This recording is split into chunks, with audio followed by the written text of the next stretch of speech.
ओम श्री गणेशाय नमः। दर्शक मित्रों,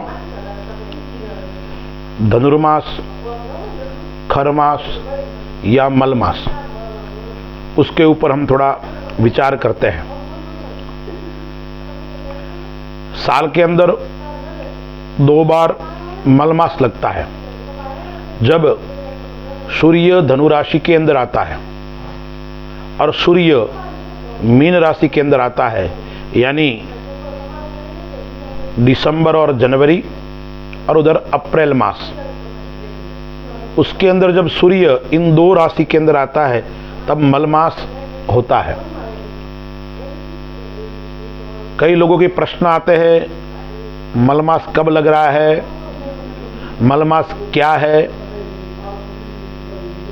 जब मलमास के अंदर हमें क्या करना चाहिए, तो पहले तो मलमास कब लग रहा है, धनुर्मास कब लग रहा है, यानी सूर्य धनु राशि में कब आता है। मीन और धनु राशि के स्वामी गुरु है। जब सूर्य गुरु के पास में आते, गुरु कमजोर हो जाता है और कमजोर होने के कारण गुरु अपना स्वयं का फल नहीं देते हैं।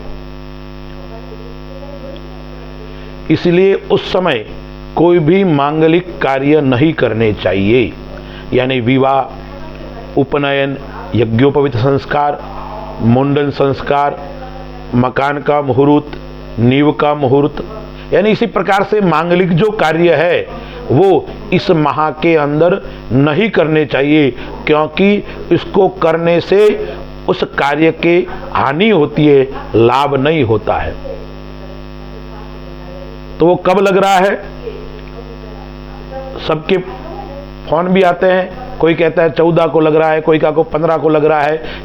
जनमानस के मन के अंदर एक ग्रंथि है 14 दिसंबर से 14 जनवरी तक नहीं।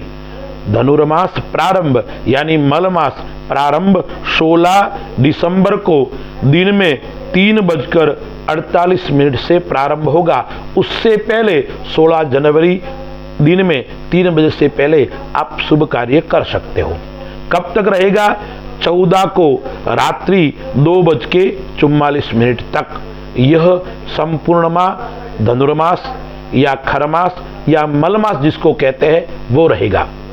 यानी इस माह के अंदर इन 16 दिसंबर से 14 जनवरी तक आपको मांगलिक कार्य नहीं करने हैं। तो क्या करना है, क्या करने से क्या फल की प्राप्ति होती है। जब मांगलिक कार्य नहीं होते उस समय हमें आध्यात्म के लिए अपना समय देना चाहिए। इस माह के अंदर किया हुआ पुण्य, इस माह के अंदर किया हुआ जप, इस माह के अंदर किया हुआ अनुष्ठान अक्षय फल की प्राप्ति कराने वाला है। और इस माह के अधिष्ठाता देव कौन है, भगवान विष्णु है, भगवान नारायण है। दक्षिण भारत के अंदर इस माह का विशेष महत्व है, उत्सव के रूप में मनाते हैं लोग, भगवान का प्रतिदिन पूजन करते हैं। यदि हमें भी परमात्मा को पाना है, परमात्मा से नजदीकी बनानी है, अपने इष्ट का आशीर्वाद चाहते हैं, अपने कुल देवी का आशीर्वाद चाहते हैं और आध्यात्म की ओर आगे बढ़ना चाहते हैं, भक्ति की ओर आगे बढ़ना चाहते हैं, तो हमें इस माह के अंदर क्या करना चाहिए उसके बारे में हम थोड़ा विचार करते हैं। नारायण का मास है तो नारायण का पूजन करना चाहिए।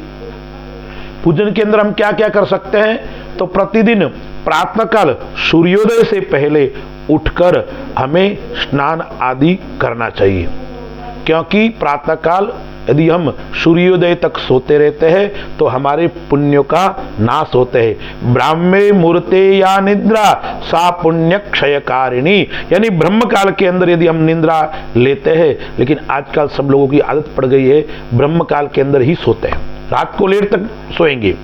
मैं सभी विद्यार्थियों से विशेष आग्रह करता हूं, यदि आपने दिन में 7-8 घंटा पढ़ाई कर ली और ब्रह्म मुहूर्त के अंदर यानी प्रातः काल के अंदर 1 घंटा भी पढ़ाई कर ली, तो वो 7-8 घंटे से ज्यादा महत्वपूर्ण होगी।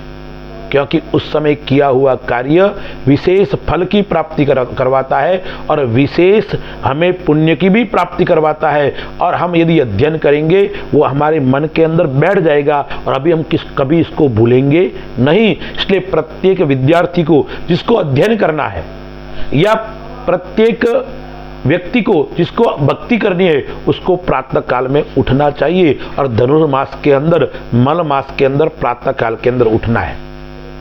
स्नान पूजन आदि करके हमें अपने इष्ट का पूजन करते हुए पहले भगवान सूर्य नारायण को जल चढ़ाना है, तुलसी मैया को जल अर्पण करना है, तुलसी के आगे दीपक करना है, फिर अपने घर के अंदर अपने इष्ट देवता का, कुल देवता का पूजन करना है। हो सके तो आप भगवान विष्णु का पंचामृत से और दूध से अभिषेक प्रतिदिन कीजिए। आपको आता है तो भगवान विष्णु के किसी स्तोत्र का पाठ कीजिए। यदि आप जानकार है, आपको पुरुषोक्त आता है तो उसका आप पाठ कीजिए। नहीं हो तो गीता के किसी अध्याय का पाठ कीजिए। वो भी आपको नहीं आता है तो ओम नमो भगवते वासुदेवाय इस महामंत्र का भी आप पाठ करें, या विष्णु सहस्त्र का नाम है उसका प्रतिदिन पाठ करें। राम रक्षा स्तोत्र है, नारायण कवच है, या आप विष्णु के किसी भी स्तोत्र का आप प्रतिदिन 1 माह तक पाठ कीजिए। आपके सभी समस्याओं का समाधान हो जाएगा। आप कैसी भी स्थिति से परेशान है, आपके घर के अंदर अशांति है, घर के अंदर नकारात्मक ऊर्जा है, घर के अंदर परिवार में कलह है, तो आपको क्या करना है, ये संपूर्ण धनुर्मास भगवान विष्णु का, भगवान नारायण का अर्चन पूजन करना है। एक और आपको उपाय बताता हूं मैं। उस दिन आपको क्या करना है, प्रतिदिन 27 तुलसी के पत्ते लेकर ओम नमो भगवते वासुदेवाय इस प्रकार से बोलते हुए एक एक चढ़ाना है, या अच्युतानंत गोविंद नामोच्चारण भेषजात नश्यन्ति शकलारोगा सत्यम सत्यम वदाम्यहम। यदि आप रोग से पीड़ित है, आप महामारी से पीड़ित है, आप दवाई लेते हैं, आपकी बीमारी नहीं जाती है, तो इस मंत्र का, इस श्लोक का आप प्रतिदिन 11 बार, 21 बार, 108 बार आप जप भी कीजिए और भगवान को तुलसी दल अर्पण कीजिए। आपके महामारी का नाश होगा, आपके रोगों का नाश होगा।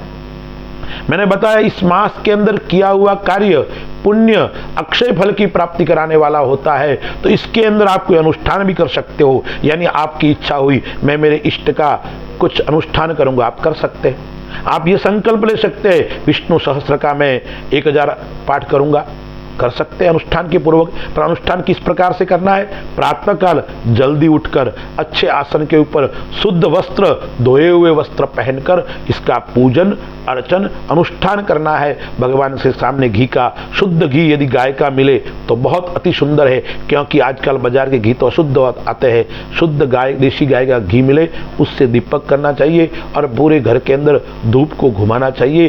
किसी भी प्रकार की नकारात्मक ऊर्जा वो समाप्त हो जाएगी। तो धनुर्मास का विशेष महत्व है।